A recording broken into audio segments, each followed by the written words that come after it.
Voilà, ce que je vais vous proposer, c'est que je vais peut-être mettre notre échange sur YouTube, si vous êtes OK, mais en gardant l'anonymat. Ouais, anonymat si vous pouvez, ouais, ce serait bien. Ouais. Il y a 10 ans en arrière, j'ai eu une histoire qui était très compliquée, qui me chahute beaucoup. Et j'aurais peut-être eu besoin de quelqu'un à ce moment-là, mais je me suis remonté tout seul, on va dire, voilà. Et comment vous avez fait pour monter tout ça de la pente? Ouais, j'ai eu la chance d'avoir une famille qui était proche de moi, on va dire. Voilà. C'était quoi, c'est une C'était relation mon qui avait duré combien de temps? 30 ans. 30 ans, d'accord. Mais on s'est connus tout petit, en fait. Hmm. Mais bon, c'est une histoire atypique et très compliquée, issue d'un milieu. Elle était, comment je pourrais dire, ma belle famille, c'était un ménage à trois, c'était un peu compliqué. Sa mère qui avait un amant à la maison, ils vivaient à trois sous le même toit. Vous voyez ce que je veux dire? Hmm.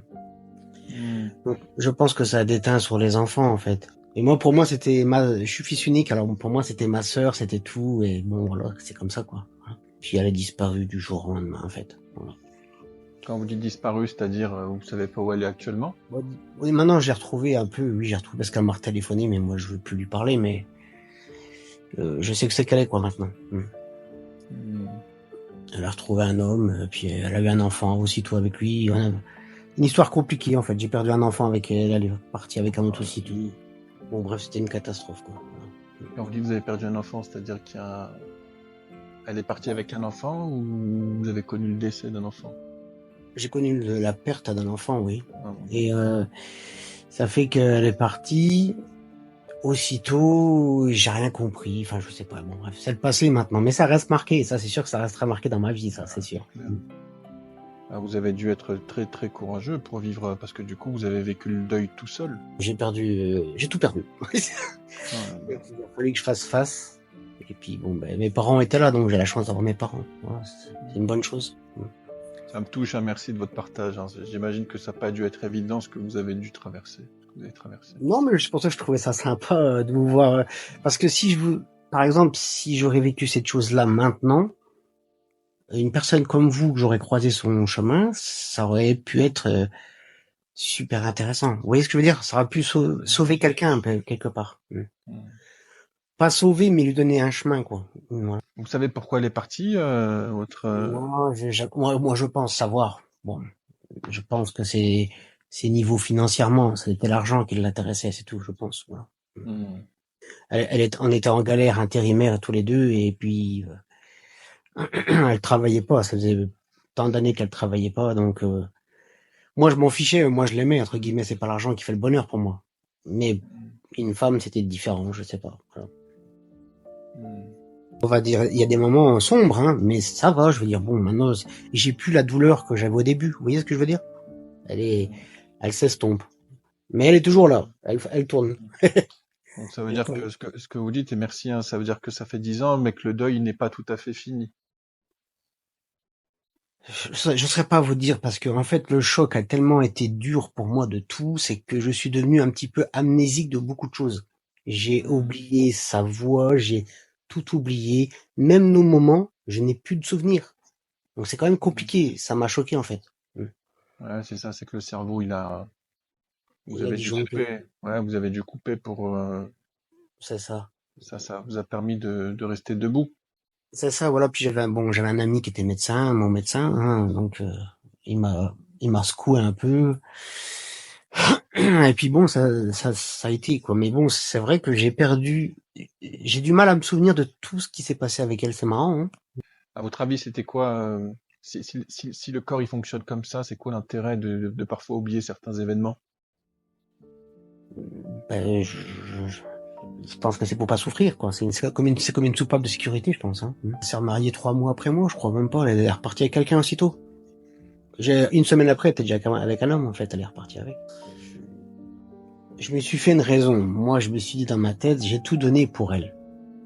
Donc moi, je me suis dit, je me suis même battu pour la faire revenir avec moi, pour lui demander ce qui lui manquait, qu'est-ce qui te manque, dis-moi ce que tu veux, et on verra si on peut le faire ensemble. Bon, bref, j'ai fait ce que je pouvais. Et je suis parti l'esprit un peu tranquille, vous voyez ce que je veux dire? Je me suis dit, c'était dur, mais à la fin, je me suis dit, ouais, j'ai fait ce que je pouvais, quoi. Maintenant, si elle est heureuse avec lui, bah tant mieux pour elle, quoi. Voilà. Au moins, vous avez fait le maximum, il n'y a pas de regret. On aurait toujours pu faire plus quand on y pense, mais bon, au moins et puis j'aurais peut-être voulu qu'on garde le contact pour arranger quelque chose des fois, mais ça, elle a disparu 5 ans. Elle est revenue 6 ans après. Et quand elle est revenue, bah, qu'est-ce qu'elle vous a dit, vous voyez, pour essayer, parce que vous me dites qu'elle a essayé de vous récupérer. Comment elle a justifié son départ? Comment elle a essayé de vous récupérer? Bah alors suite à je vous raconte mon histoire, mais c'est marrant, mais suite à cette séparation, j'étais intérimaire, j'ai créé ma société.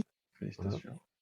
Sur ces 12 ans, ben, j'ai quand même pas mal monté ma petite boîte. Et elle m'a retrouvé grâce à ça. Donc, bon, j'ai trouvé ça un peu culotté, mais bon, elle s'est fait passer pour une cliente en fait. Voilà. Hmm. Et puis après, j'ai parlé avec elle sans reconnaître sa voix parce que j'ai oublié beaucoup de choses. Et c'est quand j'ai raccroché qu'elle m'a dit que c'était telle personne, telle personne. Et moi, de colère, ben, j'ai pris le téléphone pour la rappeler, quoi. Voilà. Hmm. Mais j'étais pas très gentil. Hmm. Ouais, j'imagine, à mon avis, vous avez dû exprimer la colère que vous avez gardée pour vous depuis toutes ces années. C'est ça, et je pense que j'en ai encore beaucoup en moi et j'arrive pas à l'évacuer parfois. C'est ça qui est dur. C'est ça le plus dur. Et comment vous faites pour travailler cette colère? Ouais, j'essaie de l'oublier, on la met de côté, puis alors parfois sur les réseaux, je la vois, des fois je la bloque, quelques années après, je la débloque. On voit toujours qu'il y a de la colère, je le sais, hein, je m'en rends compte moi-même, hein. Mais Hmm. j'ai plus envie de lui parler, quoi. Pour moi, je tourne la page, hein. J'ai déjà eu d'autres femmes hein, depuis, hein. Mais ça, c'est un souvenir qui restera, quoi. Voilà. On oublie, quoi, avec le temps, ça s'efface, quoi. Je pense que la personne qu'elle a trouvée, elle lui apporte tout ce que moi je lui ai pas apporté, donc la sécurité. C'est un homme qui lui a acheté une maison, vous voyez, qui la met en sécurité, plein de choses comme ça, que moi je n'avais pas à cette époque, quoi. Voilà. Et ça vous fait quoi de voir ça? Et quand je vois ça, je me dis, bah, tant mieux, en fin de compte, c'était pas de l'amour. Vous voyez ce que je me dis? Voilà. Si c'était de l'amour, on s'aurait battu plus que ça tous les deux pour comprendre qu'est-ce qui se passe. Et qu'on aurait discuté de tout ça déjà. Hmm. Voilà, donc et puis bon, il y a plein d'autres choses. Quand j'ai aussi, par exemple, par rapport à mes parents, ma mère, quand je lui ai appris ça, ma mère, elle a fait une crise cardiaque en fin de compte. Et quand je l'ai appelée, elle m'a dit qu'elle s'en foutait. Donc vous voyez plein de choses comme ça. Elle m'a dit, je m'en fiche. Je dis, tu pourrais néanmoins venir la voir un petit peu, voir ce qui se passe pour elle. Ça lui Hmm. ferait peut-être du bien. Après, tu m'aimes plus, tu m'aimes plus. Elle m'a dit, plein de trucs méchants, je m'en fous. Voilà. Alors que bon, ma mère, elle a passé son temps à l'élever quasi. Donc Ah, parce bon, qu'elle l'a connue, elle était jeune. c'est ça, c'est même ma mère qui lui payait sa carte de bus, enfin plein de trucs comme ça quoi. Bon, bref. Bon, pour ma mère, c'était comme sa fille aussi. Voilà. Hmm. Mais bon, c'est la vie, ça, je peux comprendre. Hein, comment je peux vous dire ça? Nos parents, mes parents ont vécu tout le temps ensemble depuis 40 ou 50 ans, ils sont mariés. Hmm. Alors je pense qu'on veut représenter un peu le modèle de nos parents, hein. Et eux et elles, peut-être c'était pas comme ça, quoi. Voilà. Je sais pas. Ouais. Et comment vous faites pour réussir à reconstruire? Est-ce que vous n'avez pas des difficultés, par exemple, à reconstruire de nouvelles relations, Oui, faire si, confiance, si, si, à si, si. à vous attacher? Ah, c'est énorme, j'arrive même plus. J'arrive pas.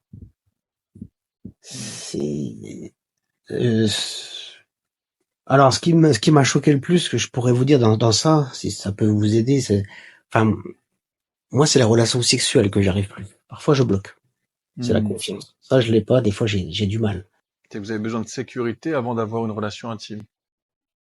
Ouais, c'est ça, ouais, c'est ça, c'est bizarre, mais bon. Je pense que moi, je voyais ma vie avec la même personne tout le temps. Alors, c'est une certaine peur que j'ai en moi, je pense.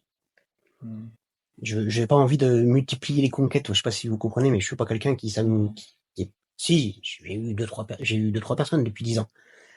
Hmm. Mais ça m'intéresse pas d'aller plus loin. Des fois, je me dis que je suis mieux seul, en fait. Voilà.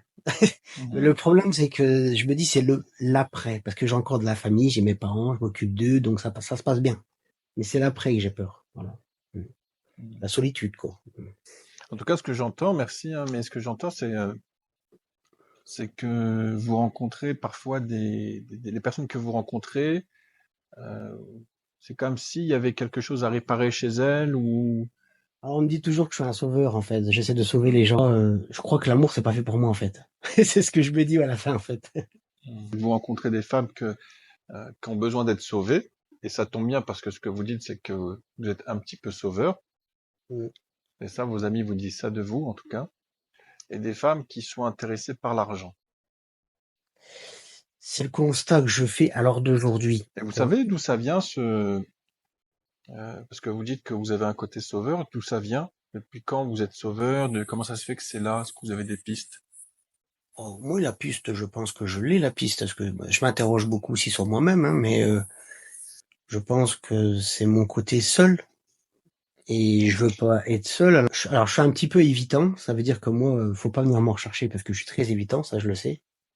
Hmm. Et je pense que ce côté sauveur, c'est le côté peut-être un manque de ma jeunesse, un peu, je sais pas, je pourrais pas vous dire un manque d'amour, peut-être, je sais pas. Ben en fait, je pense que je voudrais pas que j'aime pas voir les gens souffrir, donc le but c'est pas de les voir malheureux. Hmm. Alors si je peux les rendre heureux, ben j'essaie de les rendre heureux, en gros, on va dire, voilà. Hmm. Bah, c'est que vous avez tellement vécu un petit peu la douleur de la solitude que quand vous voyez des personnes qui vivent la même chose, ça vous, ça C'est un vous peu ça. prend, ça vous prend aux tripes et du coup, vous avez envie de les aider pour C'est un peu éviter qu'elles ça. puissent ressentir la même chose que vous. C'est un peu ça. Oui, je pourrais dire que c'est un peu ça, oui. Hmm. Je comprends. Et si je vous disais que comment dire que parfois ce qu'on peut retrouver chez la personne qui est plutôt sauveur, en Hum, fait, je sais pas si ça vous parle si je dis ça, c'est qu'en fait elle a une crainte, c'est que les gens partent. Justement, ce que vous disiez, elle a peur de se sentir seule parce que vous avez connu la solitude. hum. Et donc peut-être que vous aviez développé une peur que les gens vous quittent, vous abandonnent et que pour éviter ça, C'est ça. vous trouvez des femmes que vous pourriez sauver pour être sûr qu'elles restent avec vous.